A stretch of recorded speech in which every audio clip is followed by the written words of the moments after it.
Today, we follow the rise of a company that nearly collapsed, then became the engine behind the AI revolution. Toshiba began in the 1870s, when pioneering Japanese inventors built some of the country's earliest telegraph equipment and electrical systems. Two industrial companies later merged, forming the business that would eventually become Toshiba. After the Second World War, Toshiba helped rebuild Japan by producing the motors, generators, and electrical infrastructure powering the country's recovery. And its televisions, refrigerators, washing machines, and other appliances soon entered millions of homes, making Toshiba part of everyday Japanese life. By the 1960s, Toshiba had become a national symbol of technological progress. From this position of strength, the company expanded aggressively into international markets.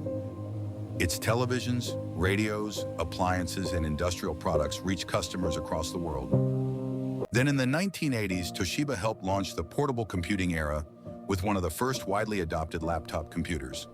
By then, the company was operating across almost every major area of modern technology. Consumer electronics, computers, semiconductors, infrastructure, energy, and heavy industry were all connected inside one enormous conglomerate. At its peak, Toshiba appeared powerful, global, and almost impossible to challenge. But beneath that strength, its competitive position was beginning to weaken.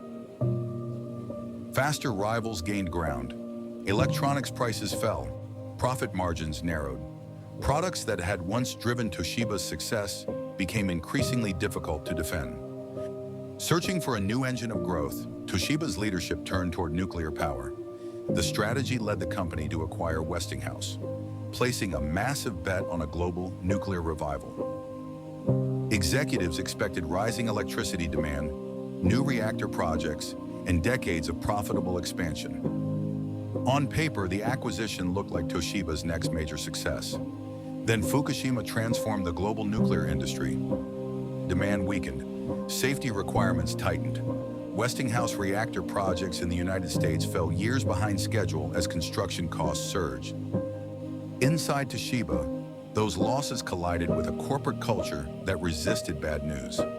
Managers faced intense pressure to meet unrealistic profit targets, even when the underlying business could no longer support them.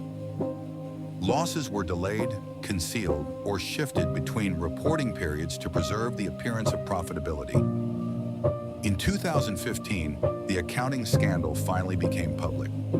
Senior executives resigned, and confidence in Toshiba's leadership collapsed. But the deeper crisis arrived when Westinghouse was overwhelmed by delayed projects, contractual obligations, and mounting losses. In 2017, Westinghouse filed for bankruptcy protection. The collapse opened a bitter struggle between Toshiba's directors and foreign activist investors. To survive, Toshiba sold its valuable memory chip business, sacrificing one of the strongest assets it still controlled. But the damage was already too deep to reverse.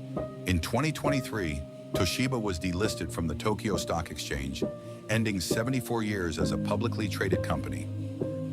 The Japanese giant survived, but the technological empire it once represented was gone. And perhaps that is Toshiba's most important lesson. Great companies are not destroyed by change alone. They are destroyed when ambition outruns discipline, when bad news is buried, and when leaders defend the company's image instead of its future.